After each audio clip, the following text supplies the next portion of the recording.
1992年7月，一架美军战斗机大摇大摆地出现在了俄罗斯的上空，一场空中格斗一触即发。然而，令人感到意外的是，一架苏2-7战斗机闻声而来，与美国的战斗机友好地进行了编队飞行。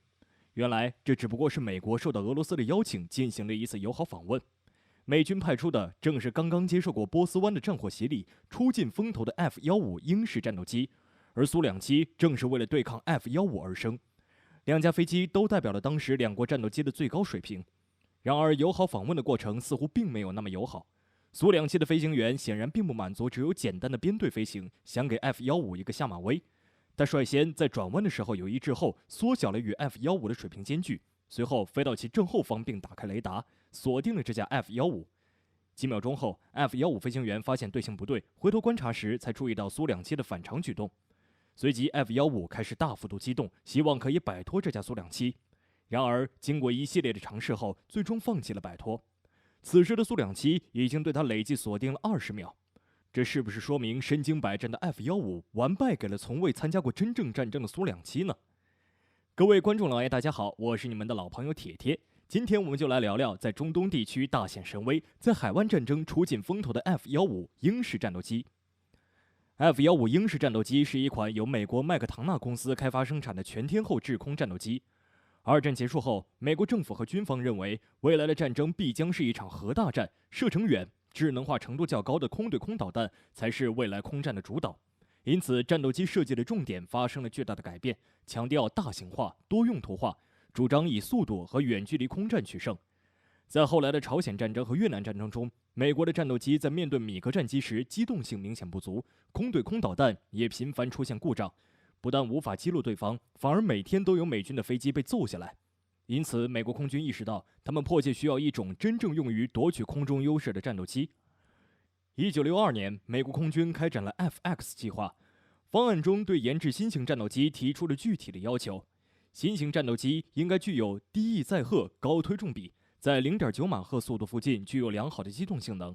装备脉冲多普勒雷达，具有下视下射能力，足够的转场射程，可以无需空中加油自行部署到欧洲基地。最大飞行速度要求达到 2.5 马赫，单座构造，在空战时的重量要求不超过18144千克。1969年12月，麦克唐纳公司所提出的设计方案在计划竞争中获胜，获得了 F-15的发展合同。1972年7月27日 ，F-15的原型机完成了首飞。此次飞行持续时间50分钟，最大飞行高度3658米，空速463千米每小时。F-15战斗机机身为全金属半硬壳结构，机身由前、中、后3段组成。前段包括头部雷达罩、座舱和电子设备舱，主要结构为铝合金。中段与机翼相连，部分采用钛合金件承受大载荷。后段为钛合金结构发动机舱，锯齿形前缘的评尾为全动评尾，面积大，可满足高速飞行和机动需要。F-15机翼设计采用切金三角翼翼型，可以改善机翼结构，增大机内容积，同时可以使飞机在跨音速区的阻力增加，变得更加平缓。飞机跨音速时，焦点移动量也较小，减小了配平阻力。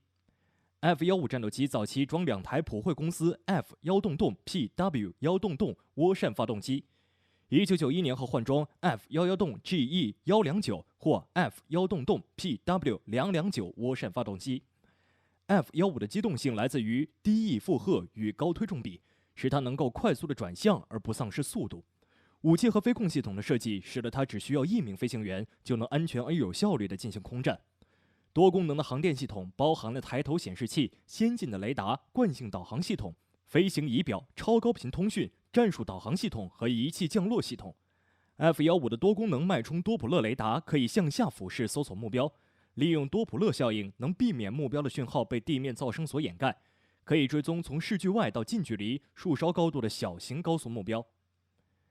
F-15英式战斗机机长 19.44 米，机高 5.68 米，翼展 13.03 米，翼面积 56.5 平方米，空重 12973公斤。发动机2具普惠 F-1PW-1或 F-1PW 两动涡扇发动机，最大燃油量6103公斤，最大速度2.5马赫，巡航速度0.95马赫。F-15能够携带 AIM-7 麻雀导弹、AIM-9 响尾蛇导弹、AIM-1动先进中程空对空导弹，其中进气道下方外侧可以挂载 AIM-7和 AIM-1动，机翼下的多功能挂架可以挂载 AIM-9和 AIM-1动，而在右侧进气道外侧还有一座 M61A1 火神式机炮。F-15战斗机服役40多年，总生产数量1200余架，各种衍生型号有数十种，可以简单的分成单座型和双座型。以色列空军的 F-15A 是最早用于实战的英式战斗机， F-15B 是 F-15A 的双座型，主要用于教练机。F-15C 是美国空军的主力机型，曾参加海湾战争，增加了一个能载900公斤燃料的内置油箱。F-15E 是在 F-15基础上改装而成的，以对地攻击为主要任务的双座战斗轰炸机。该机在加大纵深攻击能力的同时，仍保持原有的空战能力。主要改进有换装了新的高分辨率火控雷达，加装了红外激光跟踪、导航、攻击系统与夜间低空导航和红外瞄准吊舱，提高了目标识别与攻击精度。安装新的飞行控制系统，提高了导航精度，增加了6个外挂架，提高了携弹能力，攻击力更强。F-15战斗机主要的击坠记录都是由以色列空军在1982年的黎巴嫩战争中缔造的，许多叙利亚的俄制米格21与米格23和少量的米格25被击落。1991年的海湾战争中，120架 F-15C-D 型飞机出动5900架次，48架 F-15E 型飞机出动2200架次，共击落伊拉克各型飞机36架，大多都是用导弹。2架执行打击坦克任务的 F-15E 战斗机各携带8枚 GBU-12 激光制导炸弹，在30分钟内击毁16辆坦克，而 F-15却没有一架在空中受损，但因遭到地面火炮的攻击而损失2架。在这场战争中， F-15被用于对地攻击的比重和空优任务相当。至今在作战损失上，除海湾战争中遭地面火力而损失的2架 F-15E 经证实外，其余的击坠记录目前皆未获得实际物证证实。美国更是称，截止2000年 ，F-15战斗机在空战中总共缔造了104架击坠记录而未被击落的奇迹。F-15英式战斗机不但可以击落飞机，还曾经爬升100米高空打下过卫星。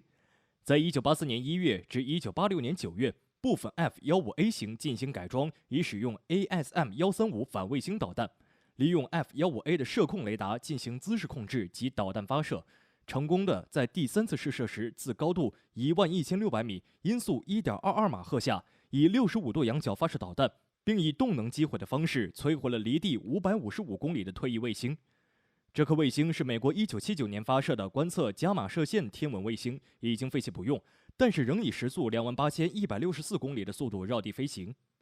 F-15战斗机的近距离空战斗机动性、BV2空战优势、先进电站系统等虽有不凡表现，但它也有致命的弱点，就是太过昂贵。一架 F-15战斗机的造价大概是3000万美元左右，使得美国空军也无法配备太多。于是，美国空军在同一时代又推出 F-15的搭档 F-16鹰隼战斗机配合使用，鹰隼的造价仅为 F-15的1半左右。F-15战斗机虽然是70年代设计的飞机，早已到了退役的年龄，但美国空军一直没有放弃对 F-15的不断改进。F-15EX 是美军 F-15系列战斗机的最新型号，于2021年5月正式列装。F-15EX 配备新型有源相控阵雷达，可远距离探测、跟踪多批次空地目标。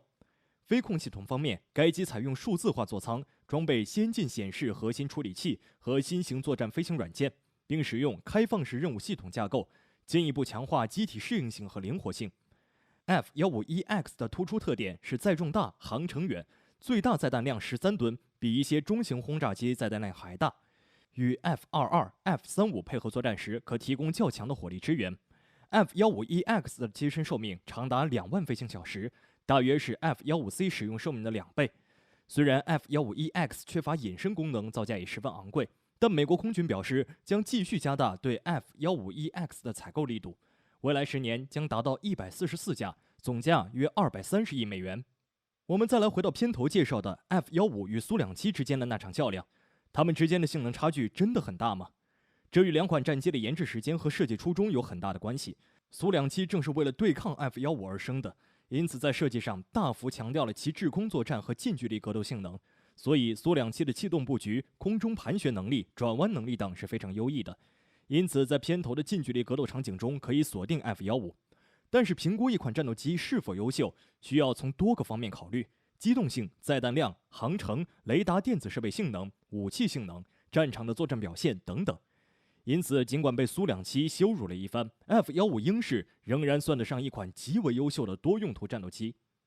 本期关于 F-15鹰式战斗机的介绍就到这里了，请持续关注我们，既可以收看最新视频，又能浏览往期精彩。欢迎在评论区留言，我们下期再见。